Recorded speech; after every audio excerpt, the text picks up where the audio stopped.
subscribe, like, dan share.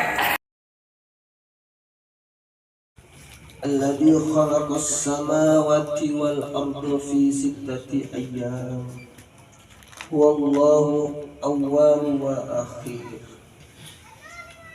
Segala puji bagi Allah di dalam setiap keadaan. Dialah Allah yang menciptakan langit dan bumi selama 6 masa. Dan dialah Allah yang maha awal dan maha akhir. Hadirin jemaah yang dirahmati oleh Allah, di awal tadi disinggung ketika mahalul qiyam diusahakan kita harus khusyuk. Kenapa kok harus khusyuk?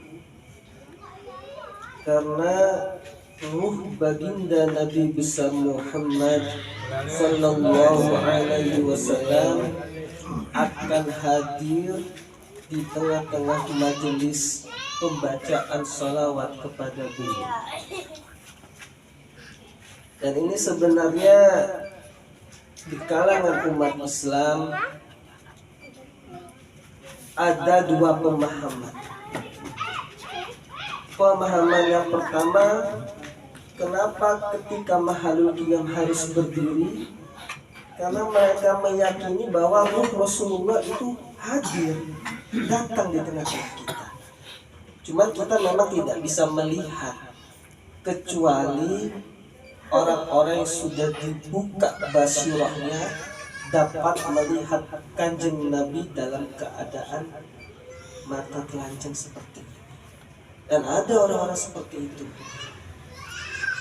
Dan faham ini hanya dipegang oleh orang-orang tasawuf, orang-orang yang menggeluti ilmu keruhanian, ilmu robbani, yang dimana hati mereka sudah benar-benar bersih.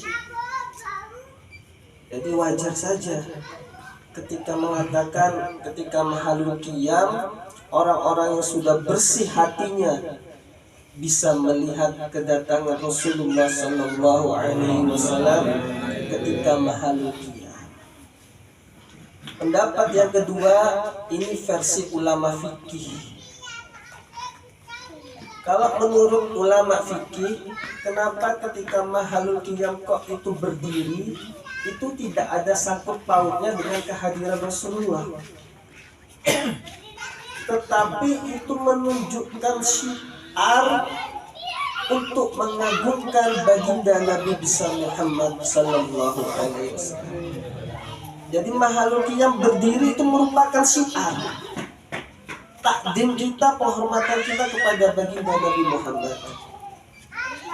Dan orang yang pertama kali melakukan berdiri di saat mahalul qiyam yaitu Imam Tajuddin As-Subki. Ini ulama besar dari Mesir, jebolan Al-Azhar, pemimpin pada masanya, dan kemudian di kemudian hari beliau menjadi rujukan ulama-ulama setelahnya.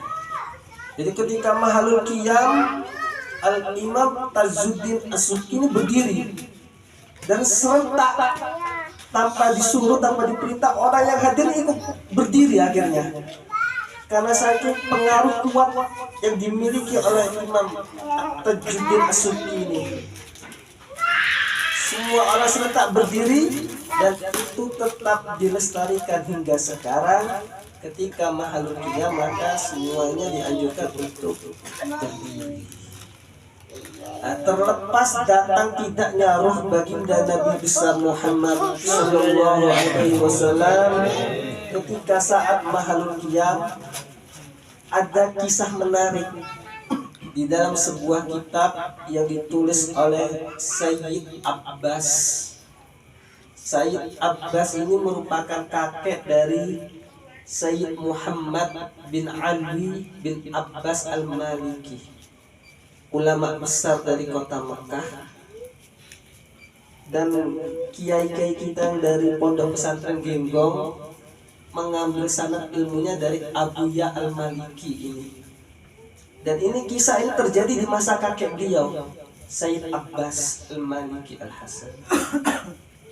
Jadi ketika pembacaan Maulid Nabi, ada satu orang ini berdiri dari awal sampai akhir, itu berdiri terus. Ditegur sama Sayyid Abbas. Ini kenapa ketika pembacaan Maulid dari awal sampai akhir kok berdiri terus? Punya cerita apa? Ceritalah orang tersebut kepada Sayyid Abbas. Dulu saya ini orang yang paling mengingkari Maulid, orang yang paling benci kepada Maulid, sehingga Allah memberi saya penyakit lumpuh. Akhirnya saya bermimpi didatangi Rasulullah Shallallahu Alaihi Wasallam. Di dalam mimpi itu Nabi itu marah kepada saya. Kenapa ketika pembacaan Maulid kau tidak senang? Ketika semua orang bersalawat kepadaku kau benci. Mendengar Nabi marah, si pemuda ini akhirnya merasa dirinya ini sudah bersalah. Akhirnya meminta ampun, meminta syafaat kepada Rasulullah, disembuhkan penyakit lumpuhnya itu, sehingga dia bersumpah, bernazar, kalau aku sudah sembuh dari sakitku ini, maka setiap pembacaan Maulid aku akan berdiri dari awal sampai akhir demi memuliakan baginda Nabi besar Muhammad Sallallahu Alaihi Wasallam. Kemudian di Mekah ada orang ini lisannya sedang bersolawat kepada Nabi Muhammad tiap waktu, tiap detik. Dan akhirnya dia ditemukan dengan orang-orang yang tidak suka dengan Maulid, tidak suka dengan bersolawat kepada Nabi Muhammad. Orang soleh ini dipanggil, disuruh berhenti bersolawat kepada Rasulullah. Nggak bisa, ini sudah pribadi saya ini cinta mati kepada Nabi Muhammad. Dan apa konsekuensi yang didapat oleh orang soleh ini? Lidahnya dipenggal, lidahnya dipotong. Jadi cuma karena baca sholawat, dan orang yang benci kepada sholawat sampai seperti itunya, memotong leher, memotong lidah orang yang sedang bersolawat. Tetapi keesokan harinya, beberapa hari selanjutnya, lidah orang itu tersambung kembali karena di dalam mimpi berjumpa lagi dengan Nabi Muhammad. Nabi Muhammad memberi syafaat, mengembalikan lidahnya, sehingga orang soleh tadi bisa melantunkan salawat kepada baginda Nabi besar Muhammad Sallallahu Alaihi Wasallam. Hadirin yang dirahmati oleh Allah, di pertemuan malam hari ini kami ingin menyampaikan sebuah nukilan di dalam kitab Nasaihul Ibad, di mana ada sekelompok orang itu bertanya kepada Abdullah bin Abbas, "Ya Ibnu Abbas, ma khairus syuhur?" Hai Ibnu Abbas, bulan apakah yang paling mulia? Maka dijawab oleh Abdullah bin Abbas, khairus syuhur syahru Ramadan. Bulan yang terbaik dari 12 bulan ini adalah bulan Ramadan. Kenapa bisa dikatakan bulan Ramadan yang paling afdol? Karena di bulan Ramadan diantaranya diturunkannya Al-Quran. Syahru Ramadana unzila fihil Quran. Kemudian bulan Ramadan setiap ibadah sunnah menjadi ibadah wajib. Dan ibadah wajib dilipat gandakan menjadi 70 kali lipat. Dan yang ketiga, bulan Ramadan ada satu malam yang lebih baik dari 1000 bulan yang disebut dengan malam Lailatul Qadar. Hadirin yang dirahmati oleh Allah, tapi kalau kita mau membaca dari sudut pandang hakikat, tidak mungkin terjadi bulan Ramadan kalau tidak ada bulan Rabiul Awal, bulan kelahiran baginda Nabi besar Muhammad Sallallahu Alaihi Wasallam. Tidak mungkin diturunkan Al-Quran kalau tidak ada kelahiran baginda Nabi besar Muhammad di bulan Rabiul Awal. Jadi secara khusus bulan yang istimewa di sisi Allah adalah bulan Rabiul Awal, bulan di mana pembuka segala kebaikan, karena di dalamnya baginda Nabi besar Muhammad sallallahu alaihi wasallam dilahirkan ke alam dunia ini. Kemudian hadirin hadirat yang dirahmati oleh Allah, semua umat Islam sepakat dari dulu hingga saat ini, bahkan sampai nanti yaumul kiamah, bahwa kota Mekah dan kota Madinah merupakan tempat terbaik di muka bumi ini. Jadi tidak ada tempat yang paling hebat, lebih istimewa melebihi kota Mekah dan kota Madinah. Kota Mekah dan kota Madinah merupakan kota suci bagi umat Islam. Mudah-mudahan kita dipermudah agar dapat berziarah ke sana semuanya. Kemudian banyak para ulama mengatakan kota Mekah lebih utama dari Madinah. Kenapa bisa seperti itu?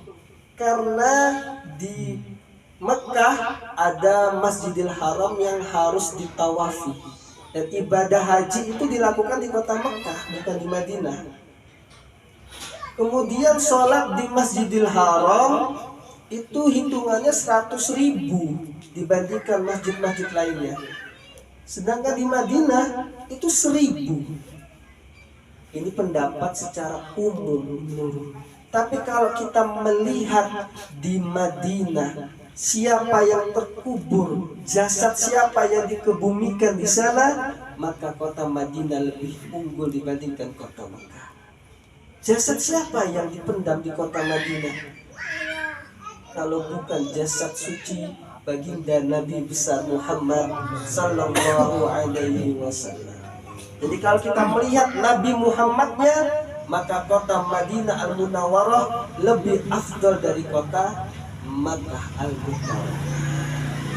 Yang terakhir, hadirin hadirat yang dirahmati oleh Allah, air yang terbaik di muka bumi ini air apa?